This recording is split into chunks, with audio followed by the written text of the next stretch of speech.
Hallelujah. Greetings in the wonderful name of my Lord and my Savior Jesus Christ. Greetings to Uba Bishop, Norman Bishop. Greetings to all the pastors and their wives. Greetings to all of you. And most importantly, greetings to women. It is your day that the Lord has made. You are fearfully and wonderfully made, and you look amazing. My name is Lesego Mothibi. I'm a medical doctor by profession. Today I want to talk about two conditions that affect women. So I'm going to talk about conditions that affect the womb of women. I'm going to talk about two. There are lots of conditions that can affect isbeletho. And I have chosen these two ones because they are common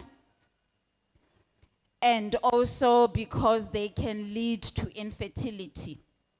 So zingayenza ukuthi umuntu struggle to conceive and have children.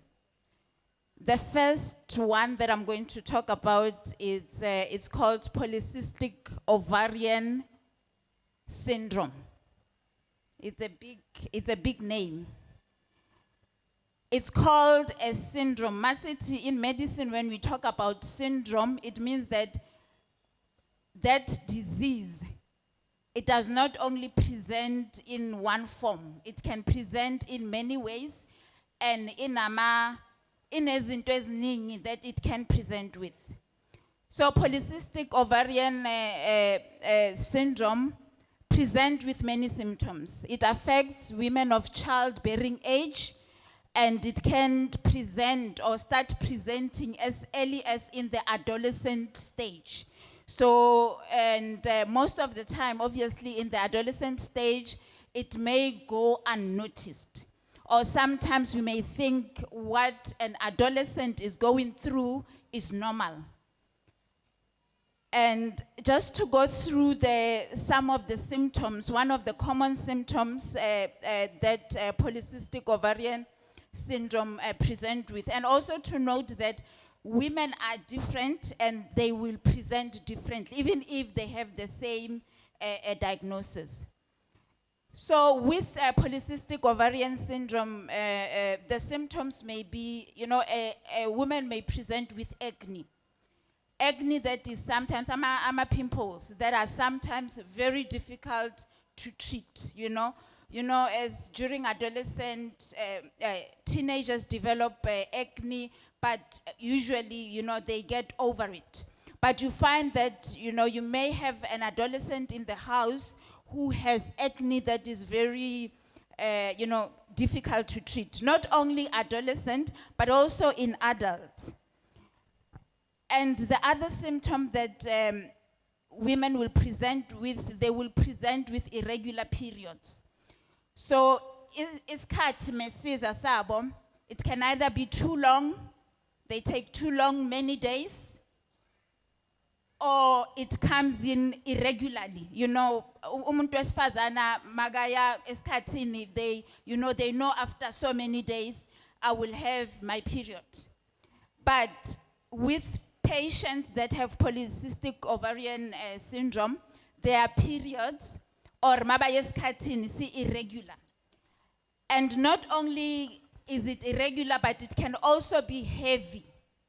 Very heavy, they can lose a lot of blood. The other thing is, because with polycystic ovarian syndrome, it's a hormonal disease. So, as women, we have hormones that we produce, but we also have the male hormones that we produce, our body naturally. But with patients that have polycystic ovarian syndrome, they produce a bit larger than the ordinary women in terms of male hormones. And because they produce more of male hormones, then they tend to have hirsutism. Baba nendevu. They develop uthola ukuthi umuntu ne-acne, like I said, they have beards. It may not be the obvious big beard like abobaba, but they tend to have beard. And then they also suffer from hair loss. But their hair loss, we know as women, we can suffer from hair loss. But their hair loss is a male pattern kind of hair loss. Uyayazi ngithi abobaba impandla yabo ivela kanjani. So usually, women with polycystic ovarian syndrome will have such syndrome. They also have a problem with their insulin. So insulin is a hormone that is produced by the body so that it controls ishukela emzimbeni. So women with polycystic ovarian syndrome, they have a problem of insulin resistance, meaning that even when the insulin is produced, the body is not, the cells that are supposed to behave, to respond to the insulin are not responding. And because of that, they are usually overweight. They struggle with obesity. The other symptom, obviously, that they have is they tend to have lots of pelvic pain. Ama pain around their female area. So they have lots of pelvic pain. And like I said, they usually struggle to conceive. Baba ne problem ya conceive and they suffer from infertility. And most of the time, most of them will be diagnosed at that stage. When they are trying to conceive, they are now married, they want to have children, but they cannot have children. And the condition they've had, the condition since they were adolescent, but it was like, okay, una acne, una this. But the condition was not yet diagnosed.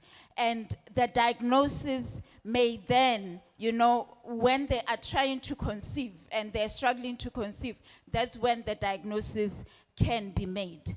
So the problem with polycystic ovarian syndrome, besides the fact of infertility and other symptoms, I said that they have problem of insulin resistance. And because of insulin resistance, they tend to develop diabetes.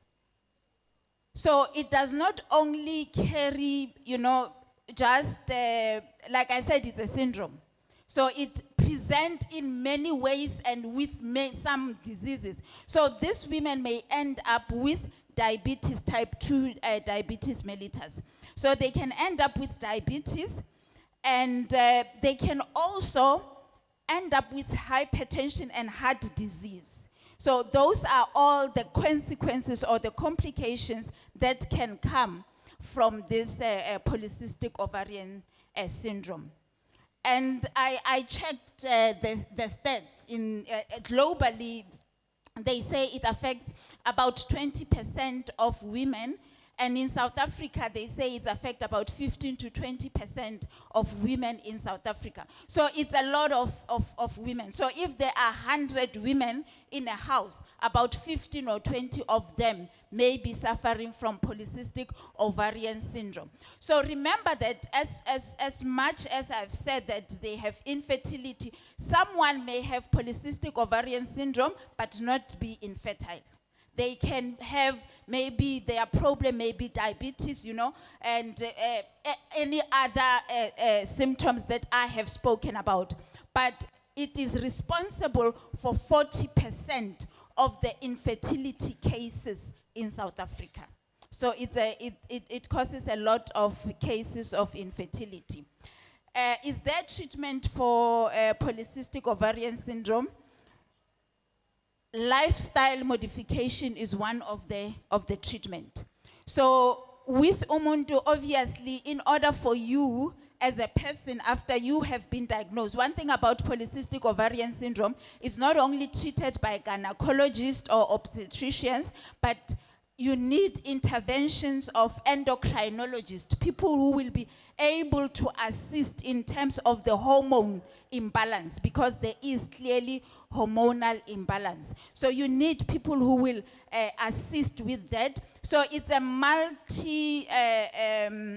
disciplinary kind of you need to be treated by a multidisciplinary team. One other thing that patients will usually also present with is depression.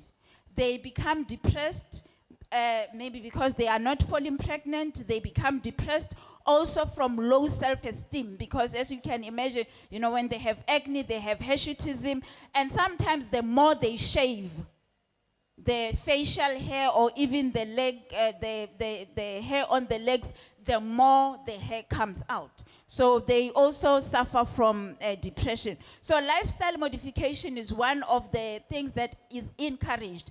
Lifestyle modification will obviously help, especially those that have, that are overweight, exercise, eat well, all those good things that they need to be done. So it will help with diabetes, it will help with overweight, and it will also help in sort of balancing the hormones as well. But there are other modalities of treatment whereby if a patient cannot conceive, they may need to take, because what happens with polycystic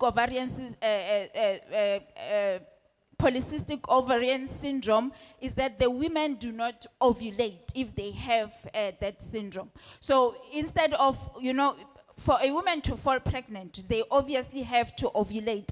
Amaqanda afanele abe ready for the male seed. So if you are not ovulating, you are not producing those eggs. And because you are not producing them, you cannot fall pregnant.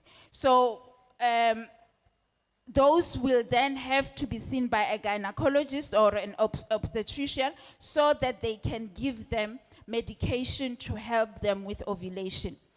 And the last condition that I want to talk about quickly is which is also very common. It's common, it affects women, affect them in different ways.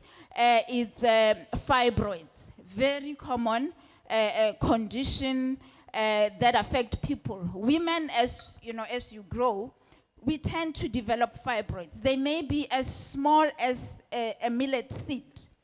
They may be as big as a cabbage.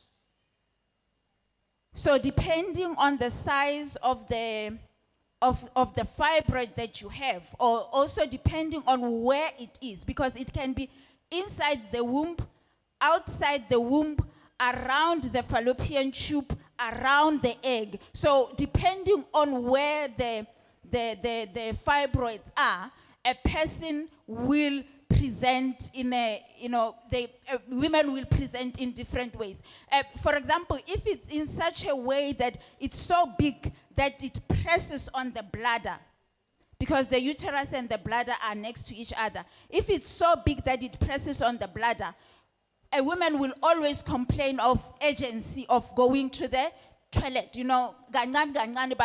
Where they have to go to the toilet. And when they need to go, they have to go now, And someone, it may be so big that it presses on the rectum or even on the intestine. It has become bigger, and they may suffer from constipation. So depending on the size, depending on where it is, it can cause all sorts of problems. And with regards to infertility as well, it will also depend on where it is, because some women will be able to conceive despite the fact that they have fibroids. But one thing about fibroids is if they are big, and also depending on where they are, a woman will have very heavy flow. And when they have very heavy flow, so it can be long period or a very heavy flow, they tend to, obviously, they lose a lot of blood and they develop anemia. And umuntu, all of a sudden, they feel tired. They don't understand why they are always tired, but it's because they are losing so much blood that that they have developed anemia. And when they have developed anemia, if that anemia is not treated, they will present with symptoms of anemia, like tiredness. And if it's severe, depending on the severity, it can even lead to heart problems. So these conditions, as much as they affect the womb, as much as they affect fertility, but they can also affect the general well-being of a person. So it is very important that when you have those symptoms, you need to see your doctor. And I always encourage women that as a female, you need to go for checkups. Do pap smear, go for scans, check that things are still in order, so that if you have some of this problem, they can be detected and be treated, so that you don't suffer the complication or the consequences of this problem. I will end there. That's the end of my talk, and I hope you have learned something from this talk. Thank you.